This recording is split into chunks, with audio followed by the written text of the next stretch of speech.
I was thinking about my childhood the other day, and one of my favorite memories was playing in our backyard sandbox. But here's a shocking fact. Did you know that some sandbox materials can actually last over 50 years? That's fascinating. I actually specialize in outdoor play equipment, and you're absolutely right. The longevity of sandboxes varies dramatically depending on the material used. What made you interested in this topic? Well, I've been getting lots of questions from parents about which sandbox material is the most durable for outdoor use. It seems like there's some confusion between wood, composite, and plastic options. Oh, yeah, that's a common dilemma. It's interesting because each material has its own unique pros and cons. Would you like to break down how long each type typically lasts? Absolutely. Let's start with traditional wood. What's the typical lifespan we're looking at there? Traditional wood sandboxes generally last about 10-15 years if they're well maintained. But here's the catch. They require annual maintenance like sealing or staining to reach that lifespan. Without proper care, they can deteriorate much faster. Right, and I've heard splinters can be a real concern with wood sandboxes. What about safety issues? That's definitely true. As wood ages, it can splinter, which is obviously a safety concern for little hands.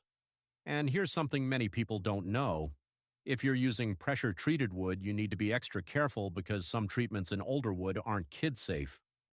That makes a ton of sense. What about composite materials? I've been hearing more about those lately. Composite is really interesting because it's kind of the middle ground solution. You're looking at a 25-30 year lifespan, and it's actually much safer than traditional wood because it doesn't splinter. It's made from a blend of wood fibers and plastic, which gives you the best of both worlds. That's a great point. We'll come back to that in just a moment, but first, a quick word from our sponsor. Little People's Cove was established for those who design and influence children's environments.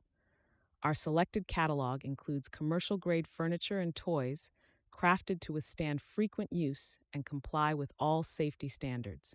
Visit us at littlepeoplescove.com to view our complete range of products tailored for children's spaces. Thanks for that.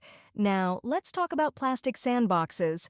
I've heard they're practically indestructible. Is that true? You know what? They pretty much are. High quality plastic sandboxes can last 50 years or more. They're completely resistant to moisture, don't rot, and require minimal maintenance. Just a quick rinse with a garden hose every few months is usually all you need. Wow, 50 years? That's incredible. But what about safety concerns with plastic? I mean, we've all sat on a plastic chair that's been in the sun too long. That's actually a valid concern.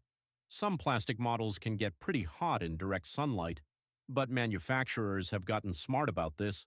They now use UV-resistant materials and lighter colors that absorb less heat.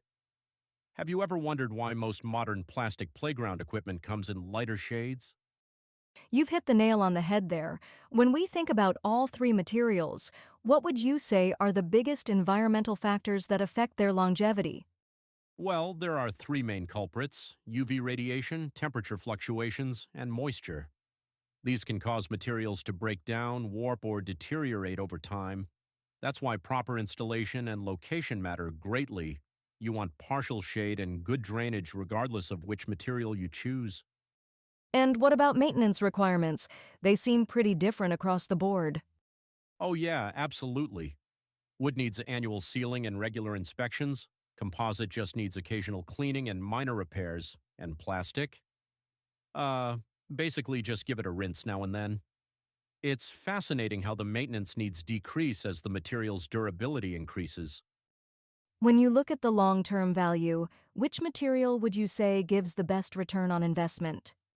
While plastic has the highest upfront cost, it actually offers the best value over time due to its minimal maintenance needs and that incredible 50-year lifespan.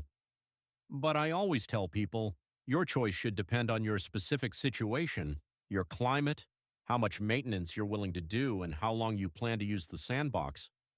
Such valuable insights.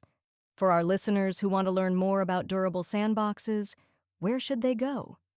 I'd definitely recommend visiting littlepeoplescove.com. They offer high-quality options across all three materials, and their team can help you find the perfect balance of durability and value for your specific needs. Thank you so much for sharing your expertise with us today. This has been incredibly informative. Thanks for having me.